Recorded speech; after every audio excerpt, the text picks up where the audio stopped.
All right, let's talk about Sean McVay and what he brings to the Rams. Listen, this was not a perfect day from Sean McVay's perspective. There's no denying that. A lot of weird runs, I thought, in this one. And I think they kind of overshadowed what was really good from Sean McVay. I thought a lot of really good X's and O's stuff that happened in this game, kind of overshadowed by a couple of questionable calls, maybe more than a couple. But I thought there was a lot of really good as well. And that's what I want to focus on. The good stuff that Sean McVay did and the positives he had in this one. Let's start off with this one. I've broken this one down a couple of times now in previous videos. I made a Cooper Kupp video where I talked about this because, again, these things have overlaps, of course, right? I mean, I'm talking about different guys' perspectives, so some of the key plays are going to be multiple guys having, big impacts, so I want to talk about them both. But anyways, the way this play works, and this is just kind of a great thing where, like, Cooper Kupp is amazing. Cooper Kupp is awesome, but he's also a unique talent,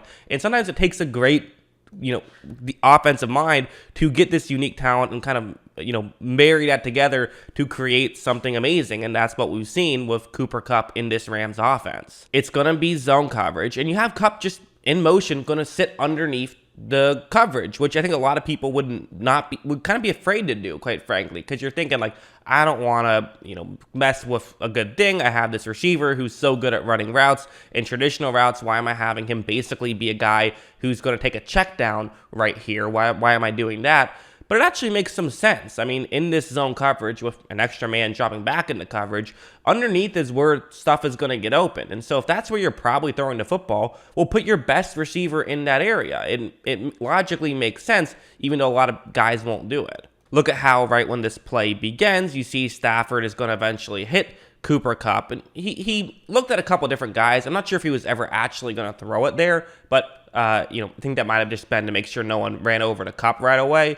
You do have players going to Kupp, and this is the value of having Cooper Kupp running this route instead of just like your halfback running it, is you have your best player now getting the ball, now being the guy who has to make the move instead of like your fifth best receiving option, which a lot of other teams would do. And as you see, Kupp rewards him by being able to pick up the first down and then some. I mean, that's kind of what Cooper Kupp does on top of it. It helps to have a Cooper Kupp, but at the same time, it also helps to get the ball in Cooper Kupp's hands, and that's what Sean McVay knows how to do, so it makes sense. I also thought this play was, I mean, if we're talking about just getting the ball into your best player's hands, certainly makes some sense, where what's going to happen here is it is a 4th down and 1, and I actually think there was an option on this play. I think what's happening is Stafford looks at the front, and you see how Cincinnati's kind of prepared for a potential quarterback sneak. I think if it wasn't that case, he would have just kept it himself and snuck it. And if it is the case, he hands the ball to Kupp. Could be wrong about that. But regardless, this is a good play call. I mean, if it is what I believe it is, then, okay, I like plays with options like that. And even if it isn't, you're still getting the ball in your best player's hands, and Cooper Kupp, that makes sense to do. And look, as you see, Stafford hands it off to Kupp, who is able to pick up the first down right there. So good stuff from Stafford. Good stuff from Kupp. I mean, Stafford didn't do anything.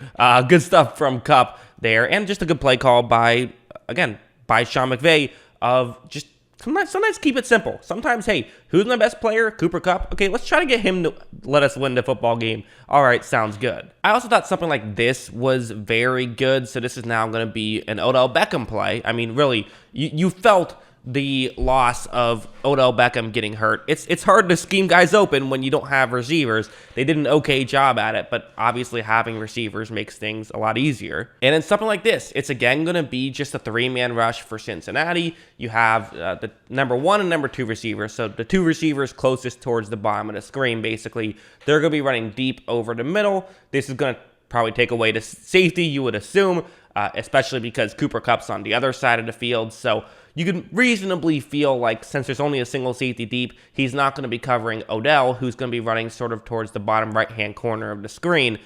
So this is a good situation, and you're putting Odell in a favorable matchup, a one-on-one matchup. Watch how you're going to see Odell is going to be able to win this matchup, and he gets easily pretty open. So this is just, Sean McVay putting guys in positions to succeed. Now, another element of it is just this is Odell being good, and also kind of a weird play call by the Bengals to run this cover 1 man. Not exactly sure why they did that. It's not what they do a ton in the regular season, and this is not the team to do it. It was a lot easier once Odell got hurt, then it actually made some sense. But doing it here was a questionable call, but also for Sean McVay, take advantage of that questionable call and make sense. And also, look, good throw from Stafford and great catch from Odell. That's another aspect, is every play caller looks better when you have guys who can execute an offense, and that's certainly what Stafford and what Odell can do, and that's what they did there. I also thought this play was very good. So what you're going to see here is that it's not even really anything that fancy. It's just sort of a route. But again, this stuff works, and do the stuff that works. Look at how right when this play begins, you're just going to see two Cincinnati players collide with each other, as since there were two Rams players crossing routes, that kind of just created a lot of traffic. Two Bengals players collide with each other, and if you can time this stuff perfectly, then these things can happen, and it gets Odell open. And now, Odell was kind of open regardless. Odell was already a little bit open just because he's a good football player. He can get open, but still, the scheme certainly helped him. And as you see, throws it to Odell, and now great, you got Odell Beckham Jr. in open space, so that also helped things a little bit. Again, putting guys in positions to succeed and also just having talented players makes things work a lot easier. And also, how about something like this, where what's going to happen on this play is it's actually pretty fascinating, I think. So you see that there is Eli Apple and Cooper Kupp in a one-on-one matchup. But the question is, do you want to run it or do you want to throw it here? And, the parallels, talked about this in my original right after this happened video. The obvious parallels, I think, are between this and the Seattle Seahawks in Super Bowl 49, where the Seahawks famously decided not to run the ball. They threw the ball, threw an interception, and they lost the game. Similar situation. They had less time than the Rams do, but similar, and it's always a tough situation.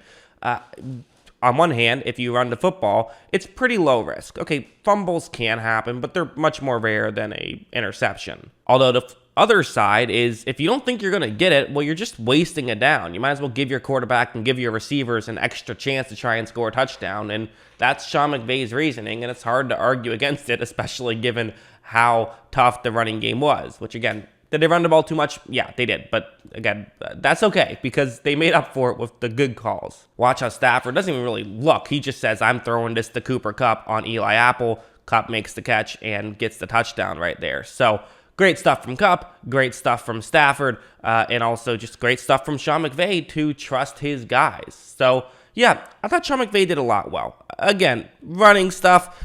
Not exactly sure why they did that, but quite frankly, I'm often confused. Like every week of football, I'm like, why did this team run the ball as much as they did? Like that's football in 2022. A lot of guys kind of still need to get adjusted to the idea that, hey, if you have one of the worst running games in football, which advanced stats say that the Rams did have one of the worst, then I would say maybe start throwing the ball a little bit more. That's my logic on that. But hey, you won the football game. You won the Super Bowl. Who cares? Don't need to be nitpicky because you're a Super Bowl champ.